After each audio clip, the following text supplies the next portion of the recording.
আসসালামু আলাইকুম। আজকে আমরা দেখব আপনারা কিভাবে জন্ম নিবন্ধন সংশোধন করবেন এবং দর্শক আপনাদের যাদের বাংলায় জন্ম নিবন্ধন রয়েছে আপনারা কিভাবে অনলাইনে ইংরেজিতে সংশোধনের জন্য আবেদন করবেন।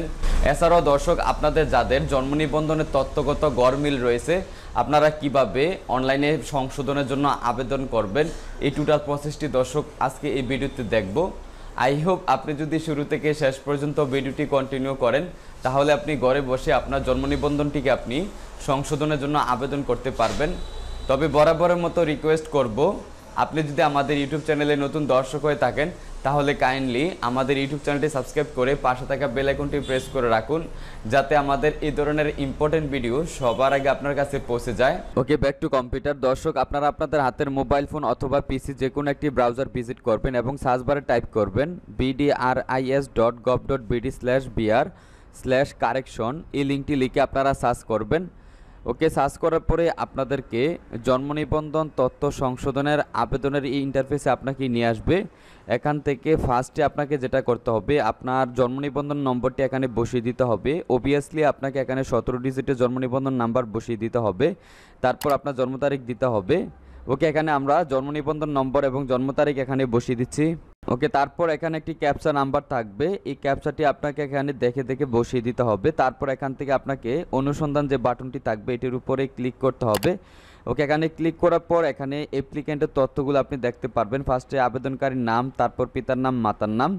ওকে, তারপর আপনাকে এখান থেকে যেটা করতে হবে, ডান পাশে যে নির্বাচন করুন যে বাটনটি রয়েছে, নির্বাচন করুন বাটনটির উপরে আপনাকে প্রেস করতে হবে। ওকে, এখান থেকে আমরা এটিতে ক্লিক করে দিচ্ছি। ক্লিক করার পর এখানে কনফার্মে ক্লিক করবেন। তারপর এখানে উপরে আপনি আপনার ইউনিয়ন পরিষদের নামটি আপনি এখানে দেখতে পারবেন। তারপর এখানে একটি মেসেজ আপনি দেখতে পারবেন, সেটা হচ্ছে সর্বোচ্চ 2 বার জন্ম নিবন্ধন সংশোধনের জন্য আপনি আবেদন করতে পারবেন। তারপর এখান থেকে বিষয়ের যে অপশনটি থাকবে এখান থেকে আপনাকে বিষয় নির্বাচন করতে হবে। ফার্স্টে আমি এখান থেকে আবেদনকারীর নামটি বাংলায় সংশোধন করব। ওকে, তার জন্য এখানে আমি আবেদনকারীর নামটি এখানে বাংলায় আমি টাইপ করে দিচ্ছি। তারপর এখান থেকে সংশোধনের কারণ থেকে ভুল লিপিবদ্ধকরণ করা হয়েছিল এটি সিলেক্ট করলাম। তারপর এখান থেকে আরও তথ্য সংযোজন করুন এটিতে ক্লিক করবেন। ক্লিক করে এখান থেকে আমি আবেদনকারীর নামটি ইংরেজিতে এখানে আমি সংশোধন করে দিচ্ছি। ওকে, এখানে অবশ্যই আপনাকে ক্যাপিটাল লেটারে আপনাকে এখানে নামগুলো বসিয়ে দিতে হবে। তারপর এখান থেকে ভুল লিপিবদ্ধকরণ করা হয়েছিল এটি সিলেক্ট করলাম। ওকে, তারপর আপনি কিন্তু ডান পাশে যে ডিলিট বাটন থাকবে এটিতে ক্লিক করে আপনি চাইলে প্রয়োজনীয় ফিল্ড ডিলিট করতে পারবেন। ওকে, তারপর এভাবে আপনি মোর দেন এখান থেকে আরও তথ্য সংশোধন করতে পারবেন। যেমন এখানে আপনার পিতামাতার নামে যদি ভুল থাকে আপনি এখান থেকে সংশোধনের জন্য আবেদন করতে পারবেন। তার জন্য আপনি এখান থেকে ফার্স্টে বিষয় নির্বাচন করবেন। যেমন আমি এখানে পিতার নামটি বাংলা এখানে সংশোধনের জন্য সিলেক্ট করে দিলাম। তারপর এখানে টাইপ করে এখান থেকে ভুল লিপিবদ্ধকরণ করা হয়েছিল এটি সিলেক্ট করছি। তারপর এখান থেকে আরও তথ্য সংযোজনে ক্লিক করে এখান থেকে আমি পিতার নাম ইংরেজি এই বিষয়টি সিলেক্ট করে এখানে ইংরেজিতে পিতার নামটি এখানে আমি টাইপ করে দিচ্ছি। অবশ্যই ক্যাপিটাল লেটারে আপনাকে এখানে নামগুলো বসিয়ে দিতে হবে। ওকে, বসানোর পরে আপনাকে সংশোধনের কারণ থেকে কিন্তু একটি অপশন থাকবে, ভুল লিপিবদ্ধকরণ করা হয়েছিল, এটি আপনাদেরকে সিলেক্ট করতে হবে। সেম পদ্ধতিতে এখান থেকে আমি মাতার নামটি ইংরেজিতে সংশোধন করব। তার জন্য এখানে মাতার নাম ইংরেজি এই বিষয়টি সিলেক্ট করে এখানে মাতার নামটি আমি ক্যাপিটাল লেটারে এখানে টাইপ করে দিচ্ছি এবং এখান থেকে সংশোধনের কারণে আমি ভুল লিপিবদ্ধকরণ করা হয়েছে এটি সিলেক্ট করলাম। এভাবে দর্শক আপনারা এখান থেকে আরও তথ্য সংযোজনে ক্লিক করে আপনারা চাইলে প্রয়োজনে আবেদনকারীর বয়স এবং পিতামাতার ক্রম দ্বারা এখান থেকে আরও বেশ কিছু তথ্য আপনারা সংশোধনের জন্য আবেদন করতে পারবেন।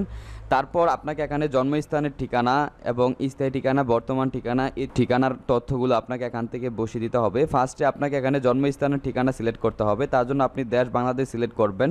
তারপর আপনার বিভাগটি সিলেক্ট করবেন। তারপর আপনার যে জেলা সেটি আপনাকে সিলেক্ট করতে হবে। তারপর আপনার উপজেলাটি আপনি এখান থেকে নির্বাচন করবেন। ওকে, এই উপজেলা নির্বাচন করার পরে আপনার যে পৌরসভা বা ইউনিয়ন পরিষদ থাকবে সেটি আপনাকে এখান থেকে সিলেক্ট করতে হবে। ওকে, তারপর হচ্ছে আপনার যে ওয়ার্ড নাম্বার থাকবে, আপনি কোন ওয়ার্ডে বসবাস করেন সেই ওয়ার্ড নাম্বারটি আপনি এখানে সিলেক্ট করে দিবেন। তারপর আপনার ডাকঘরটি এখানে বাংলায় টাইপ করতে হবে।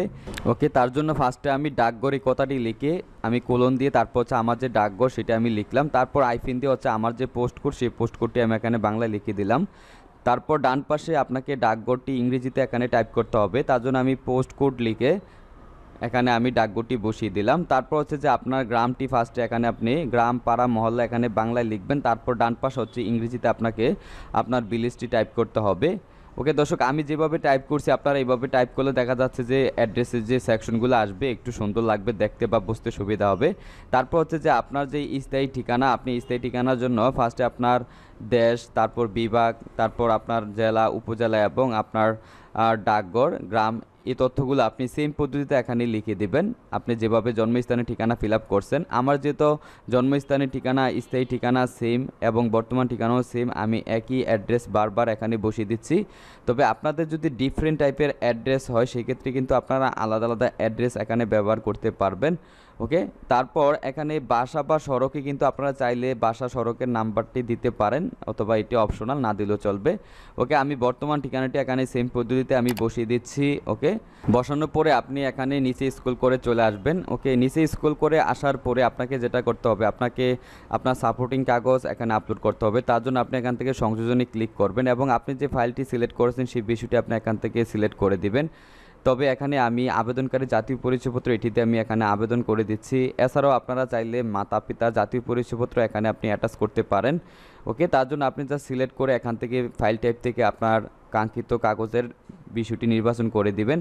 ওকে, তারপর হচ্ছে যে নিচে আপনাকে আবেদনকারীর তথ্যটি সিলেক্ট করতে হবে। এখানে যদি আপনি নিজ সিলেক্ট করবেন, আর যদি পিতামাতা হয় সেক্ষেত্রে পিতামাতা দিতে পারেন। তারপর হচ্ছে এখানে আপনার একটি অ্যাক্টিভ বা সচল ফোন নাম্বার দিয়ে দিতে হবে, যেটাতে হচ্ছে একটি ওটিপি কোড যাবে, সেই কোডটি দিয়ে এখানে আপনার আবেদনটি ভেরিফাই করতে হবে। ওকে, এখানে আমি আবেদনকারীর একটি অ্যাক্টিভ বা সচল ফোন নাম্বার এখানে বসিয়ে দিচ্ছি। বসানোর পরে এখানে ওটিপি পাঠান, এটিতে আপনাকে ক্লিক করতে হবে। ক্লিক করার পর আপনার ফোনে একটি ওটিপি যাবে, সেই কোডটি আপনাকে এখানে বসিয়ে দিতে হবে। আমরা এখানে আমাদের যে ওটিপি আসছে সেই ওটিপিটা এখানে আমরা বসিয়ে দিচ্ছি। তারপর এখান থেকে যা সাবমিটে ক্লিক করবেন এবং সাবমিটে যখন আপনি ক্লিক করবেন আপনার আবেদনটি সাবমিট হয়ে যাবে। এখানে দেখতে পাচ্ছেন যে সাকসেস, আবেদনটি সফলভাবে সাবমিট করা হয়েছে। তারপর আপনি এটিকে জাস্ট কন্ট্রোল পি দিয়ে আপনি প্রিন্ট আউট করে নিতে পারবেন, অথবা আপনি এটিকে ডাউনলোড করে রাখতে পারবেন। এবং এখানে আবেদনটি সংশ্লিষ্ট কার্যালয়ে দাখিল করা হয়েছে, এখানে একটি আবেদন নাম্বার রয়েছে এবং নিচে আপনি একটি সম্ভাব্য তারিখ থাকবে। এখানে আবেদনটি প্রিন্ট করে প্রয়োজনীয় কাগজ সহ আপনাকে উক্ত তারিখের মধ্যে আপনার যে নিকটস্থ ইউনিয়ন পরিষদ রয়েছে সেখানে আপনাকে জমা দিতে হবে এবং জমা দিয়ে আপনি সেখান থেকে আপনার ডিজিটাল কপিটি রিসিভ করবেন।